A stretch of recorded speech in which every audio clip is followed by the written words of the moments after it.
when you talk about tectonics, when I was at university in 1971, in the first year of the geology course, we talked about continental drift, simply because they could see that South America, for example, fitted in with Africa.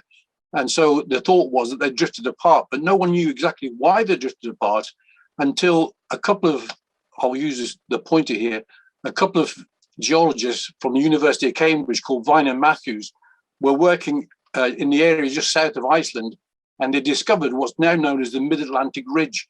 And this is where the seafloor was spreading. So then you had a mechanism for the plates moving apart. And that's what we see here. This spreading ridge is where plates move apart. And it's where the ocean floor is formed. And the ocean floor, which is this bit here, an oceanic crust, is actually quite just a very thin 5 kilometer thick layer of mainly basalt, which is the rock that comes out from the mid-oceanic ridges. And that then is taken down back into the Earth's center, down these inclined planes, which are called the subduction zone. So there's an inclined plane there. And when the plates are subducted or taken down, they partially melt. And so magma is formed just underneath the leading edge of, say, a continent, and volcanoes erupt. These are called stratovolcanoes. So, for example, in the Cascade Range in America, that would be, say, Mount St. Helens, which we all know blew up not so many long years ago. Where it disappears underneath an ocean floor, again, partial melting takes place, and volcanoes form little islands, and they're sometimes called island arcs. So, for example, Japan is an island arc, Indonesia is an island arc, New Zealand is an island arc, and these are being carried along on the plates. So let's get into Argyll. I'm sorry about the size of this map. I couldn't find a bigger one.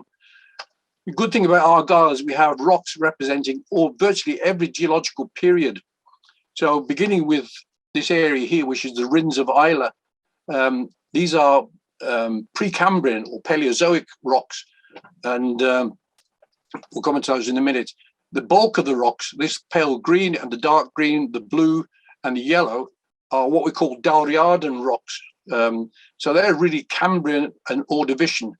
Then we go on to the rocks of the Silurian, which in this area represents the Lorne Plateau, and these are lavas. Then there's also then we come to the Devonian, which is represented here in Carrera. There's a little strip of Devonian rocks there, which we'll come on to later. Then the Carboniferous, which is this slight wedge down here by Campbelltown.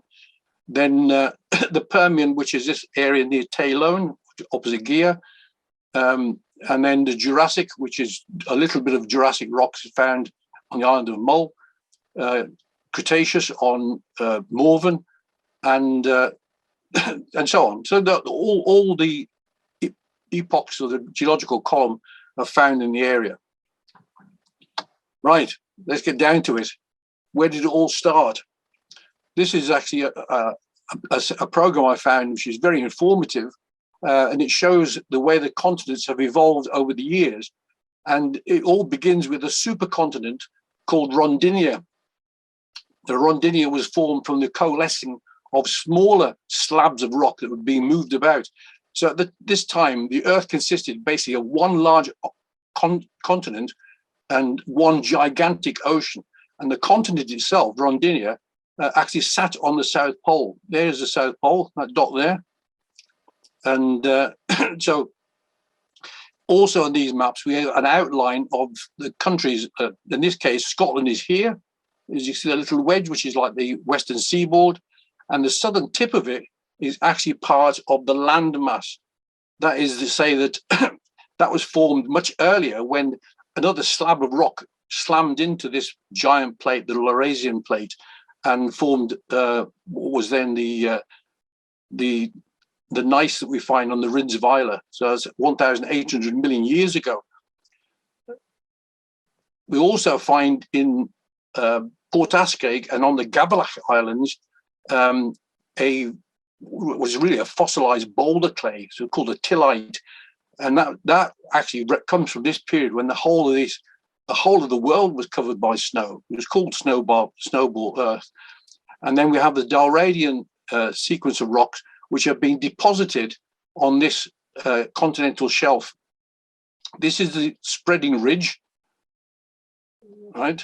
That's where the continents are breaking apart, and it's forming a new ocean. That's a photograph of the gneiss on the Rins of Isla. I mean, gneiss is a very, very highly metamorphosed rock, highly changed by pressure and heat. And so it's almost like a formation of a granite, but by heat and pressure. And the Port Ascaig tillite is a mixture of boulders, or what we call clasts, of granite and dolomite in a fine-grained matrix. So this is a boulder clay. This is what we find currently today in the area, but this is going back into prehistory, into the early geological history. There also was masses of sediments deposited on the ocean floor. Some of it was sandstone, and under the heat and pressure that this has undergone, that sandstone has been changed into quartzite. Quartzite really is just where the sand grains, the quartz grains, have melted, and the melt has fused together the remainder of the grains. So it's a very hard rock, and you can see there's veins of quartz running through it from the quartz that is being released by pressure. Near where we are here in Kilmartin, down the road at Teifialach, at the foot of the peninsula near Keels, there's a sequence of rocks which contain pillow lavas. Now, remember, this is a spreading ocean floor, and so basalt has been generated along that mid-oceanic ridge, and those basalts have been extruded in seawater. And when they do that, they inflate into pillows-like structures, and these are quite easily visible down there. And that's what they would look like if you were able to see them today. So this is modern-day lava being extruded on the sea floor and forming pillows. We also find limestone, but unlike what you'd find elsewhere in limestone, this is not organic limestone. This is chemically precipitated limestone and mixed in with the sediments. So here we have a pebbly quartzite with limestone fragments. Again, that's in the Teifialach Peninsula. So moving on, what happens is the ocean, the Iapetus, which is the ocean that was named from the breakup of this Rondinia, begins to close. In other words, it's still spreading there, but there's now a subduction zone for this piece of oceanic crust, and it's going underneath the Laurasian plate. And the sediments that were formed on the seafloor and the basalt are being squashed, squeezed, crushed, and heated. Oh yeah, here we are. You can't see Scotland because it's underneath this range of island arcs, but you can see here there's England.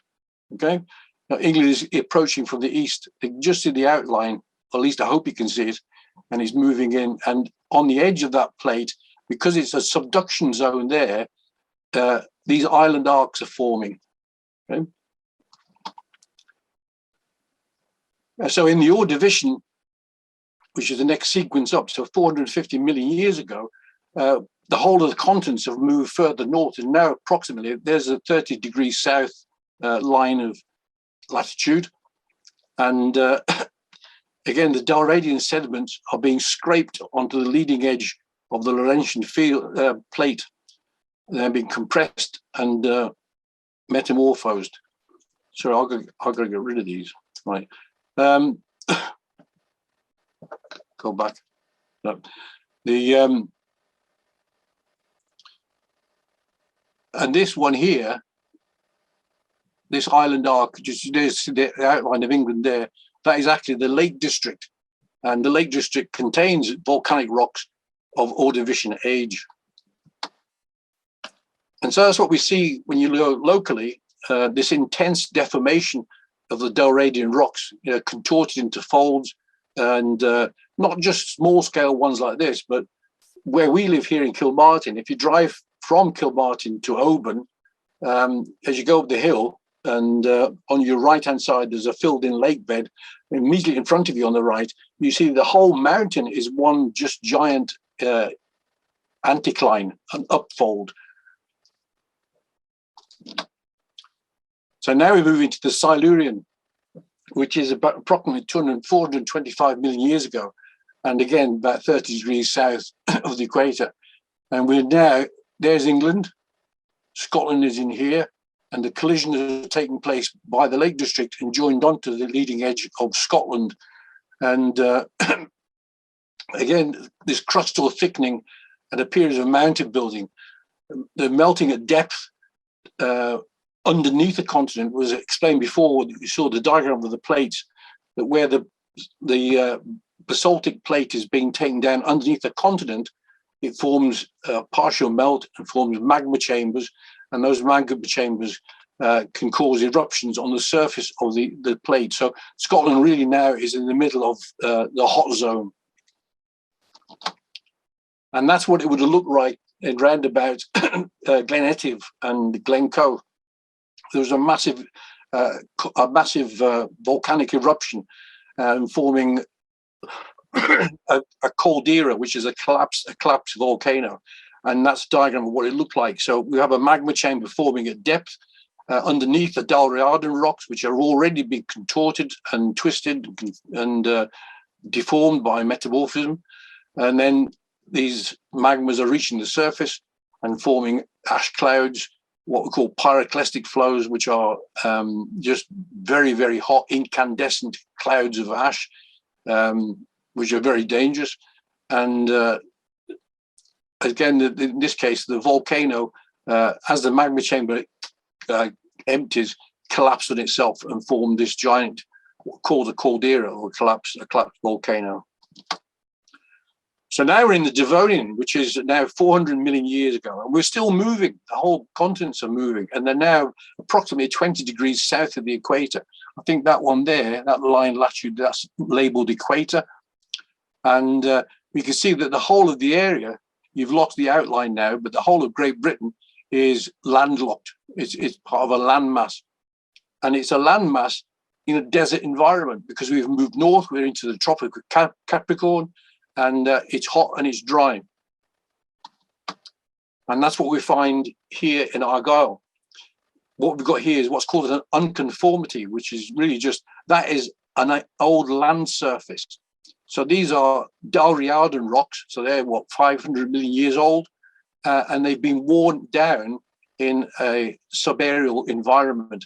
And on top of that, new sediments have been laid down, which are Devonian in age. And these are conglomerates, or just large angular sort of boulders in a matrix. And actually they represent the deposits from a wadi. So, you've got a desert environment, wadis, and the flash floods and bringing down debris, which are then laid on the erosional surface of much earlier rocks. And there you have it again. That's on, I think, the south side of Carrera.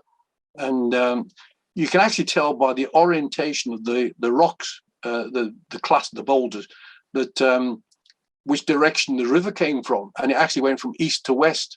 So the river was somewhere over on the Lorne Highlands, and the river was coming down this direction. You can tell that because when the pebbles are laid down, when one is laid down, the next one comes and lies on top of it at an angle. And if you check the angle which line, you can tell which direction the water came from.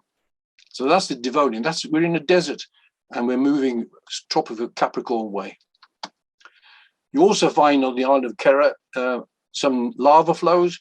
This is andesite. Andesite is the sort of lava you get from the leading edge of a continental crust, because it's unlike basalt, it's a much lower temperature lava. It contains a lot more volatiles, and it forms explosive eruptions. So a little bit like Mount St. Helens, and there would have been eruptions like that during the Devonian in this area. We then move on to the early Carboniferous period. Carboniferous obviously is from the carbon containing coal, which is 340 million years ago. And we're now near the equator, which I'll try and find. There is the equator. And there is Great Britain.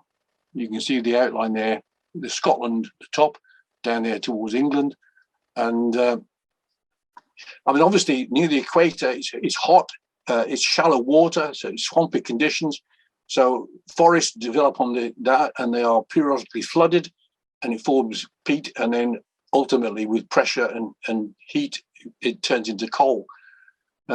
Interestingly, you can see that quite a lot of England is under shallow water. The north of Scotland is a landmass, and so there is no coal development in that area. The only reason we have it in Argyll is there's a down-faulted block, a block of younger rock that's been faulted downwards in that Machrihanish area.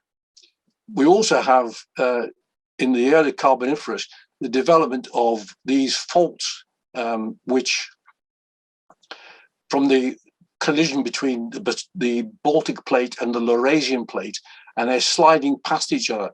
The Baltic plate is coming southwards, the Laurasian plate is going northwards, and it forms these major faults, including the Highland Boundary Fault, the Great Glen Fault. That's the Great Glen Fault there. No, that's the Great Glen. That's the Highland Boundary Fault, and that's the Southern Uplands Fault. And they're sliding past each other. In fact, so much so that we know that there's a block of granite that was severed by this fault, and part of it is in the forest, which is up near Inverness, and the other part is Strontian, which is in Argyll, in Morven area.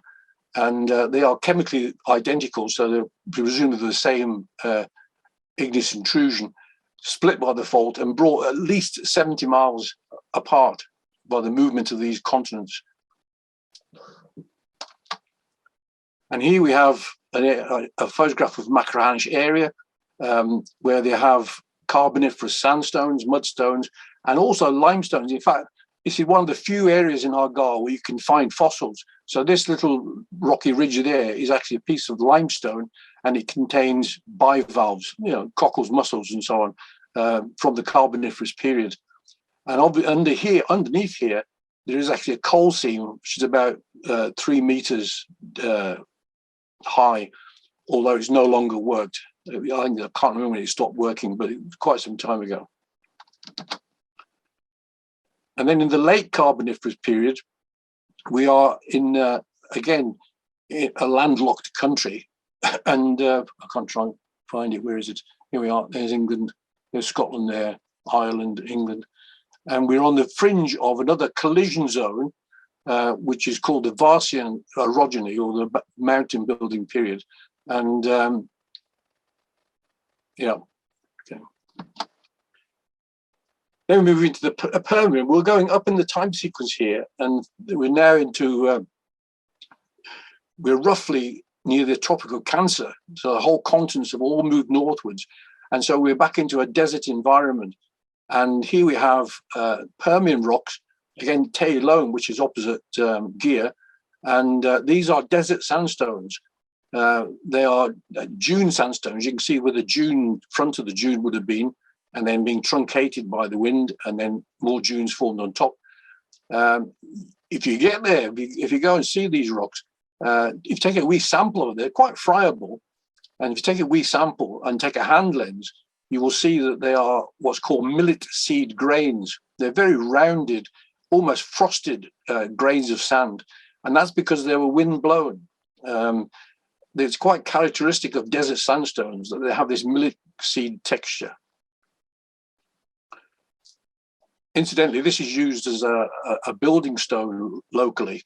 But I think most of it came from the island of Arran.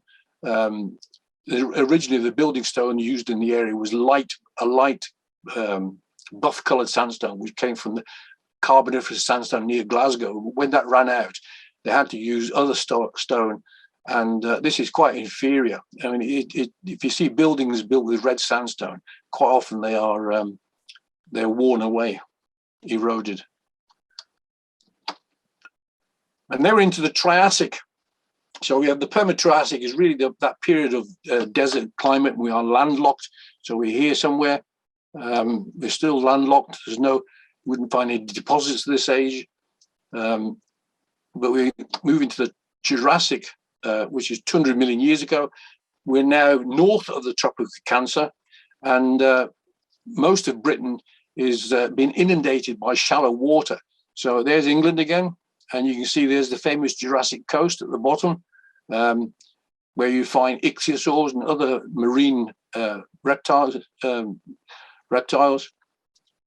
Scotland is mostly a landmass, except for the extreme western tip, which is again under shallow water. And so we do, in this area, on the Ardnamurchan Peninsula, there are Jurassic rocks. There's also some Jurassic rocks on Mull, and this one contains a fossil ammonite, which you might find quite difficult to see. But there's the curve of it, and these things here, these very fine lines, are called sutures.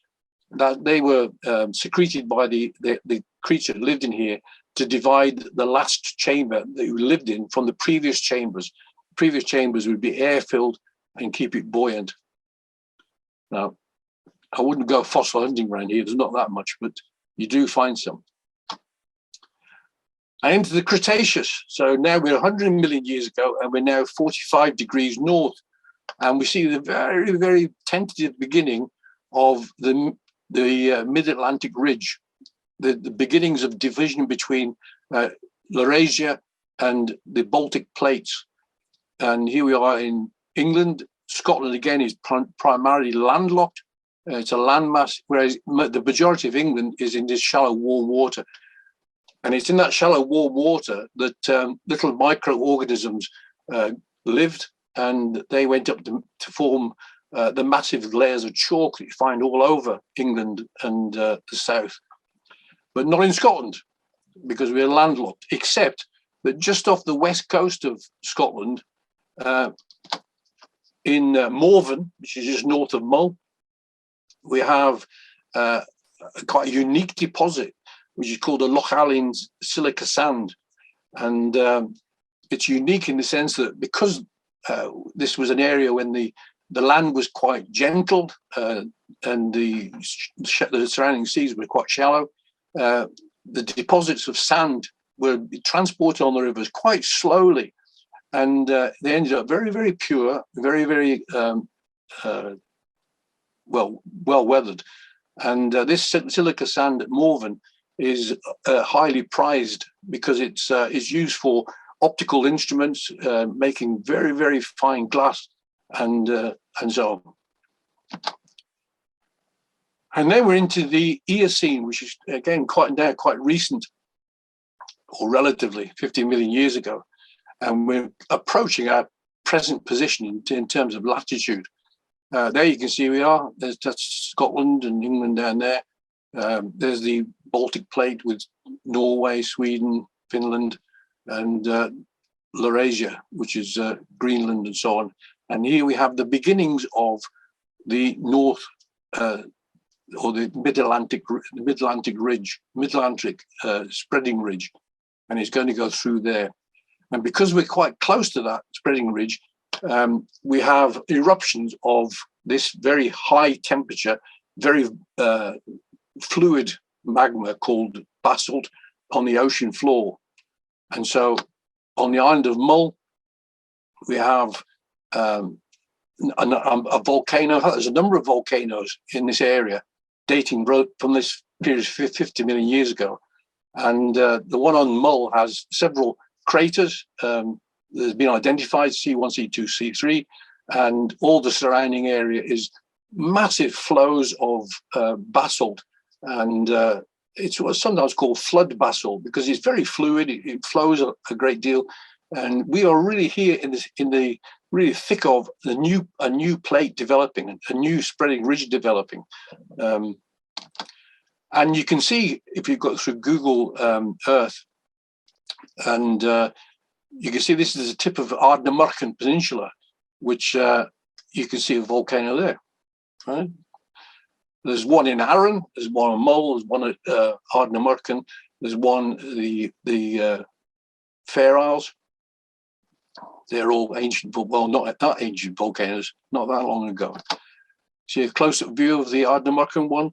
You can see here what looks like the crater of the volcano is actually a ring dike. It's I'll show you a diagram in a moment, but yeah, it's very clear. And this is what it would have looked like. We have again a magma chamber, and this is coming up from the spreading ridge, and some of the magma is being forced up into cracks formed by the pressure of the magma. So these ring cracks are being filled by magma, and that's what you saw in the previous slide that represents the chamber. And that's what it would have looked like. So if you were in Mull 50 million years ago, you needed to be looking out for yourself, because that's exactly what it would look like. A number of craters erupting, but very, very low angle volcanoes, not big stratocones with ash sides and so on. But this is just it's what you would find in Hawaii today. I mean, Hawaii is actually what's called a hotspot underneath the Pacific Ocean, and again, it's melting magma from underneath, from the inner part of the Earth core, and it's coming up to the surface, and it's very fluid. It runs, and it forms these huge lava platforms,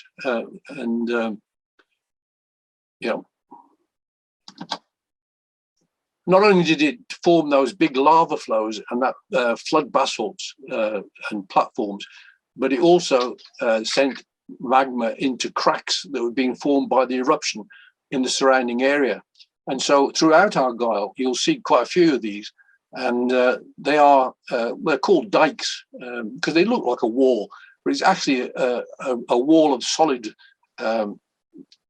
basalt. It's actually probably called dolerite because it's a slightly more crystalline version of it.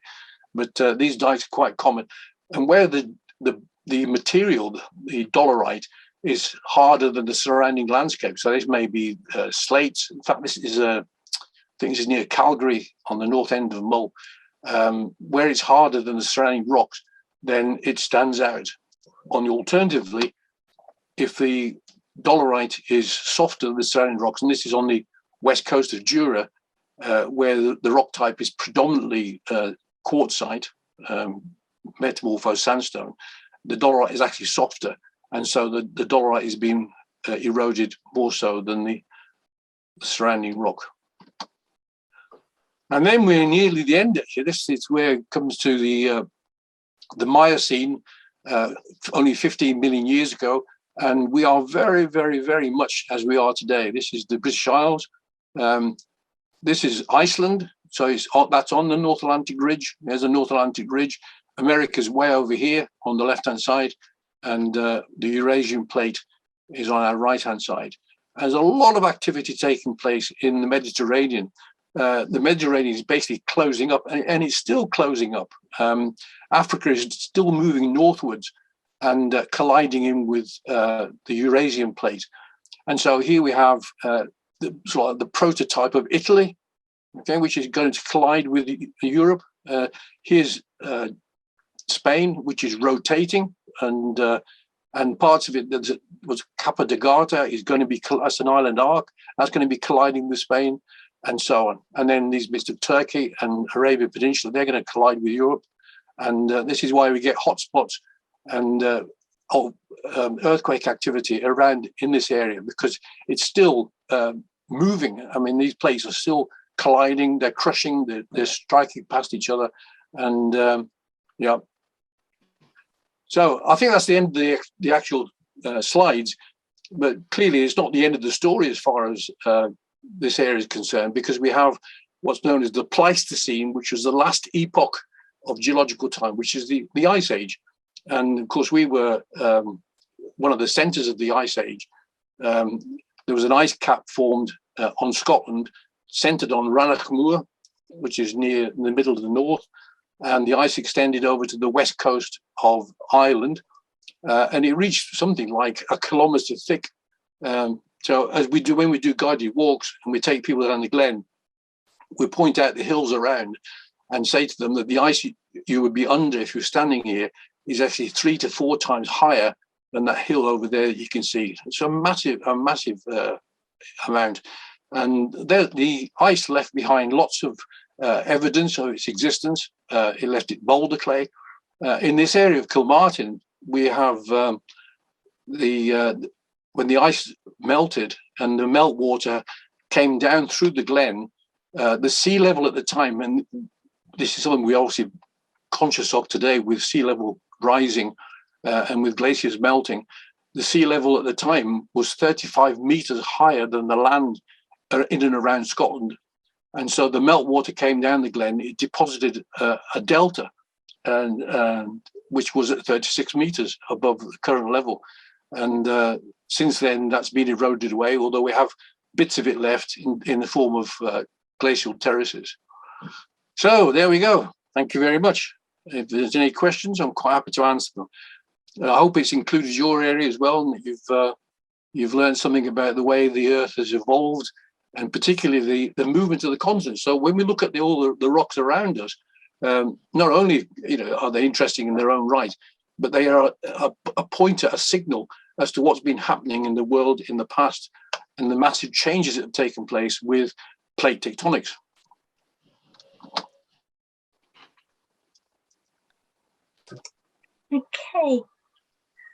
Okay, so thank you so much, Jim. That was a lot of information and very, very interesting.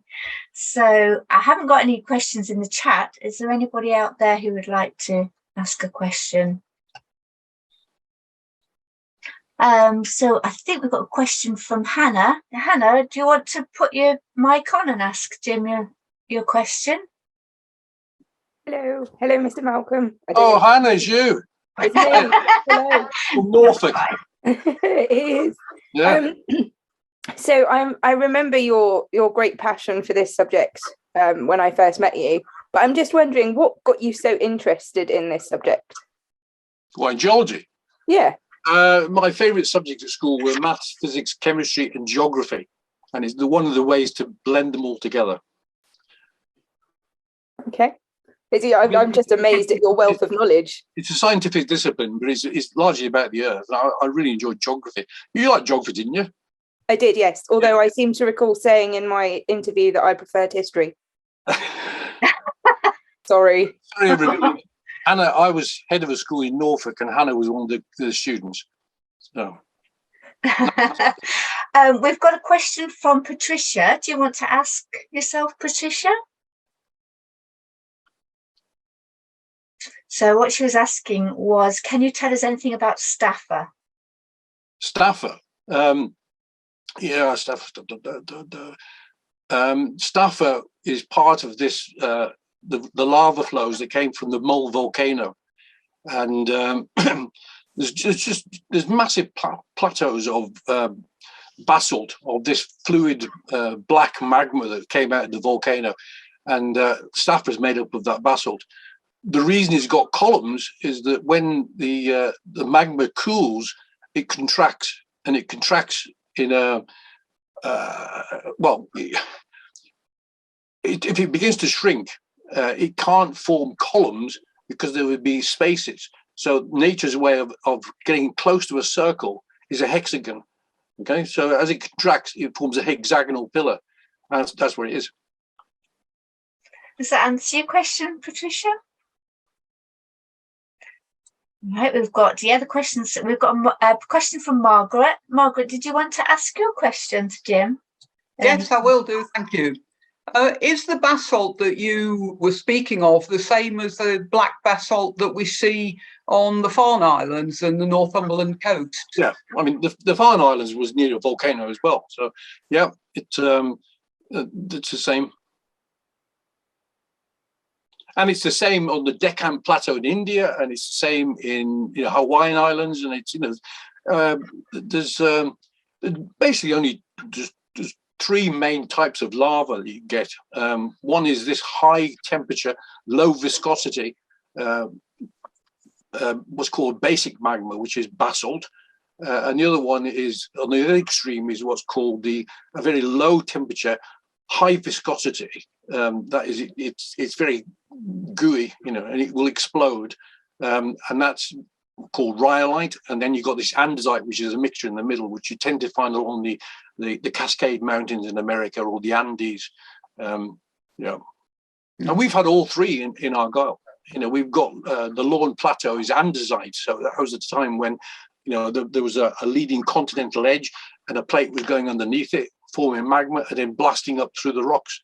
So, thank you. Yeah, we have a very rich diversity of rock types. I mean, literally every period in the geological table is represented in Argyll.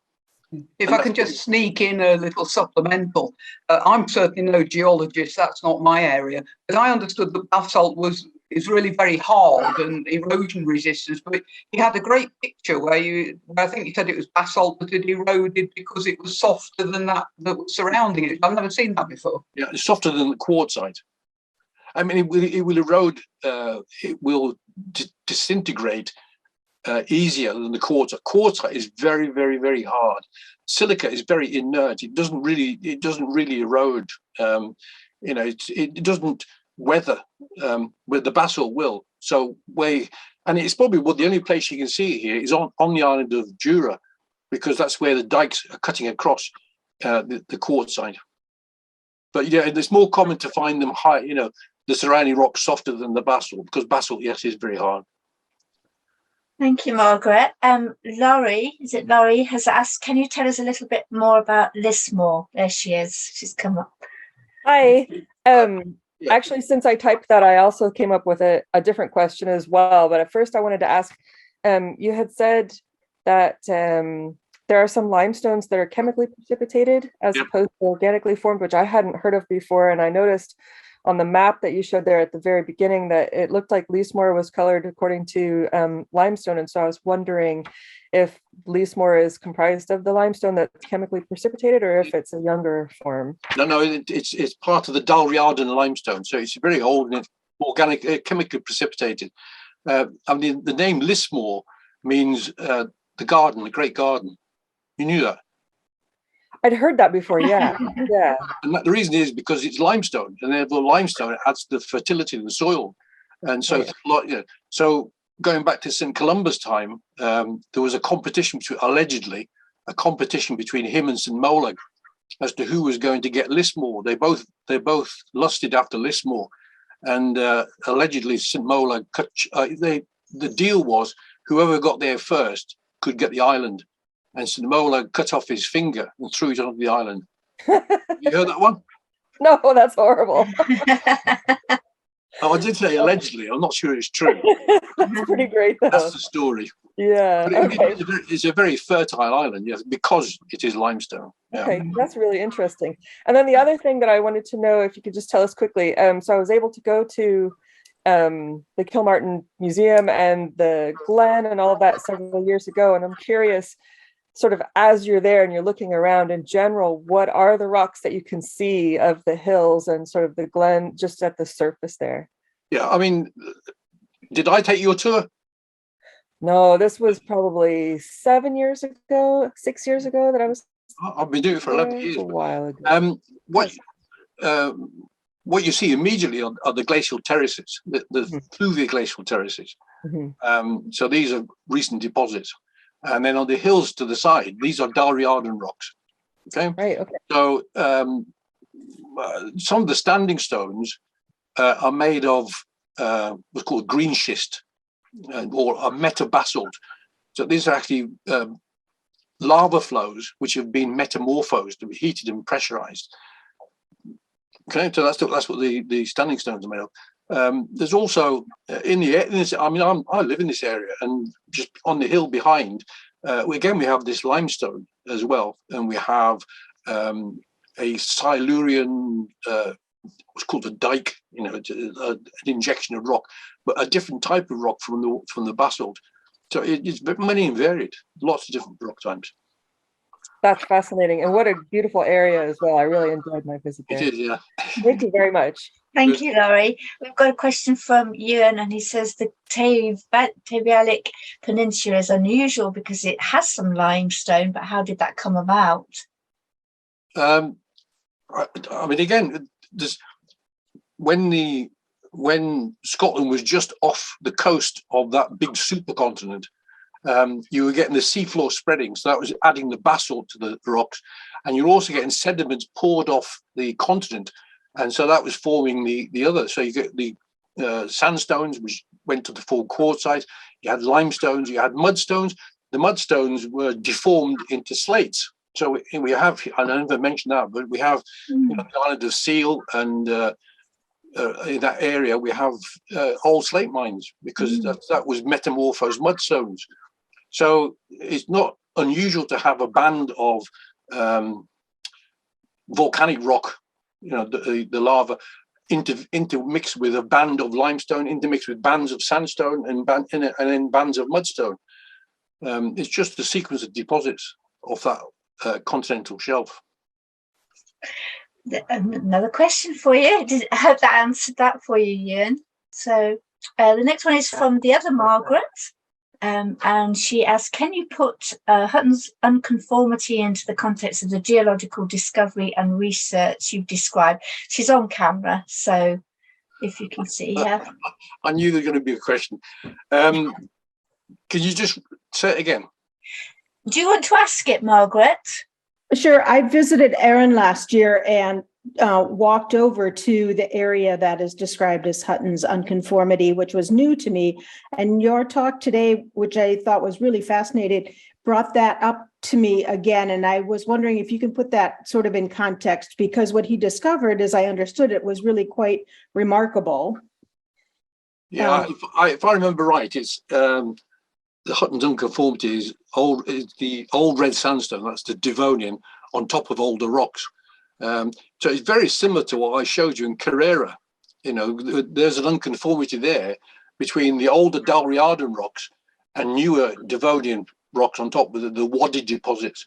I mean, it's of a similar age, and it's the same sort of environment that created it, because we had in the Devonian, the whole of the area was landlocked. It was a landmass. There was no sea. It's landlocked. Therefore, it becomes an erosional surface. So rivers and so on get to play, and they wear down the rocks. So you have these older rocks worn down onto a platform, and then newer rocks laid down on top. Now, I think in Arran, if I'm right, there's dune deposits. So the Devonian dune deposits were laid down on top of older rocks. So there's a gap in time.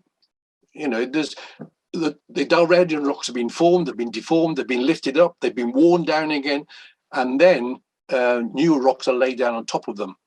Okay, so there may be 200 million year gap in that. So it's exactly the same with Carrera. It's a similar time span and a similar type of unconformity. Just on Carrera, the Devonian rocks you find are these Wadi deposits. This flash flooding bringing down rocks from the highlands to the east, bringing it down into the west.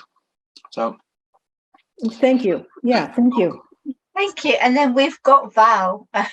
It made me smile, your little message. It says, just so I'm not left out, this is Hannah's mum. All right. And I'll leave Val to ask her question if she wants to.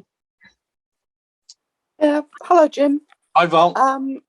Just saying that when I used to work on the island of Egg, yep, there was a beach there. That's not in Argyll. That's not in Argyll. I know it's not in Argyll, but it's close. The Singing Sands, the squeaky beach, that apparently was made by the grains of sand on that one particular beach are rounded, not angular. But how does that form? How does that happen? Never heard of it. Have you never heard of the Singing Sands? Oh, right.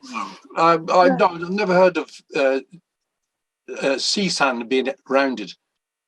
Yeah, well, so it really does. And if you kick it when you're walking along, it squeaks. It really squeaks quite loudly. I know, but all I'm saying is that it's when you've got a water environment, the sand is always angular because it's braided and it's bashed and cracked and smashed and so on. So it's angular sand. The only instance where you find round grains of sand is where it's wind blown. All right. Okay. So if the wind blows it along, it rounds it off. In a water environment, whether it's the beach or a river, the sand would be fractured. The quartz would be Okay. fractured. So Yeah. I don't know why it squeaks, but I mean, It's quite spectacular. not quicksand, is it? No. Yeah, and Sheila said the singing sounds on Isla too. Really? Mm. Yeah, have to. Yes, down on the south, round about Port Ellen direction, Right.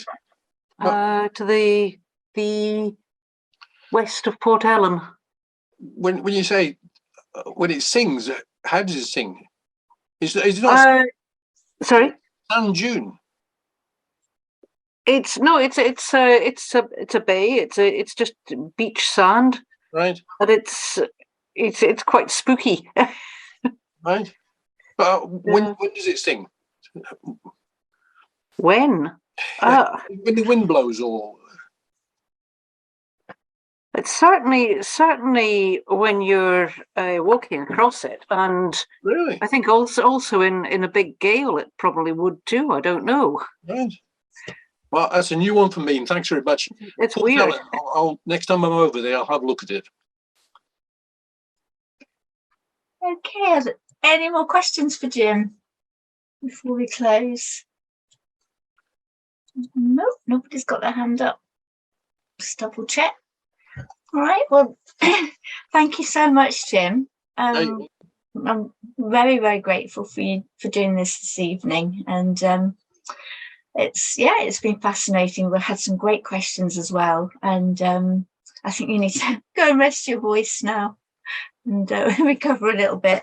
But it just leaves me to say that we have got the next talk is October the 20th. And because it's Halloween, because we're getting close to Halloween, it's called Witch Hunting and Witch Beliefs in the Scottish Highlands, and that's by Dr. Lizanne Henderson from the University of Glasgow.